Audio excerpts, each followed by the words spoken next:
Good day everyone, welcome back to the studio. On today's project we're going to take this strawberry and see if we can turn it into bronze. The process used is the same as lost wax casting, but instead of burning out the wax, we burn out the berries. Only the finest out of season strawberries will do for this project. I'll try to find the best complexion I can. The first thing I need to do is build a sprue tree. That'll be my main runner for the metal to get into all the other branches that I attach to it. I need to attach the berry to the sprue wax, and that'll allow a channel for the metal to get into the void once everything's burned out. It also holds the berry in place to begin with. I'll be sure to attach multiple berries to my tree, just in case some don't turn out.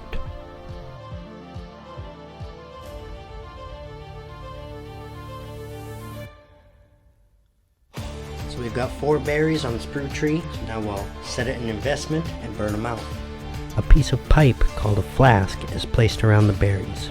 That'll be what holds everything together. The investment is a type of plaster that is very resistant to high temperature, so it can withstand the burnout process. Once I pour it in the flask, then I put it in my vacuum chamber to suck out any air bubbles trapped inside. I don't like big plumes of smoke coming out of my kiln, so I steam the wax out first, then I'll put it in the kiln. It takes a pretty high temperature to burn out these organics. That's pretty hot in there. Because there's no oxygen getting to those berries, they have to disappear through a process called pyrolysis. Not combustion with air and oxygen. When the temperature gets hot enough, the organic matter will gasify. What's left will turn to char, and the next step is to get that char out of the investment. And if all goes well, the char will just become an ash, and I'll be able to remove that. As we've seen in the past, sometimes the char isn't that easy to get out of there. Because the berries are mostly water, I think this will go okay.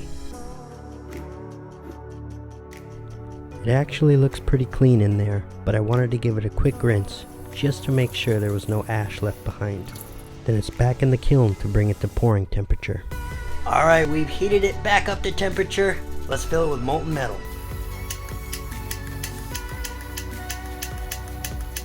One of the joys of melting metal in winter is your propane doesn't always work properly. A quick rinse in some hot water gets the gas moving again though.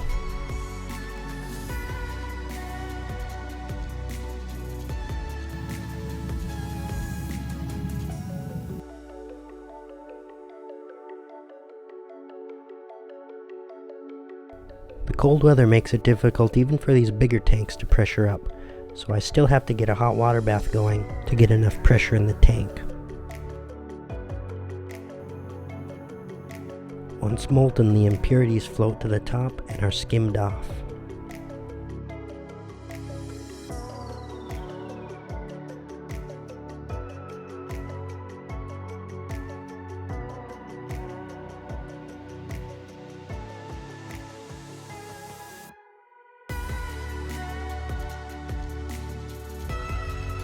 The metal stays hot for quite a while, and if you're a pyromaniac, it can be kind of fun to play with.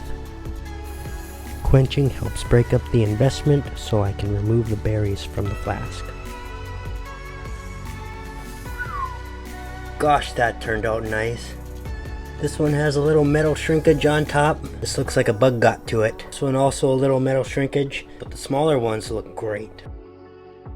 The next step is to cut them off the tree and get them cleaned up. A combination of a wire wheel and a sandblaster helps get all the investment off of the berries.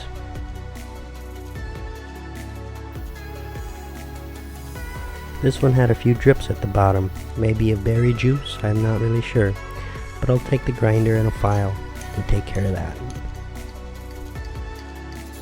Little sanding to help give it a shine, and then we'll put it in some patina to darken it up. Little buffing for the highlights, and we're done.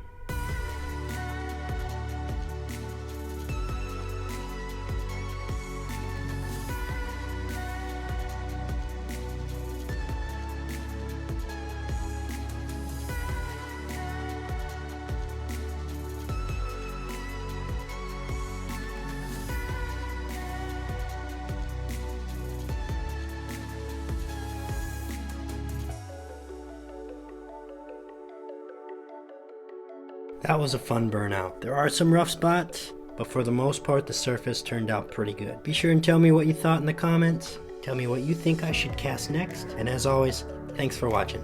Bye bye.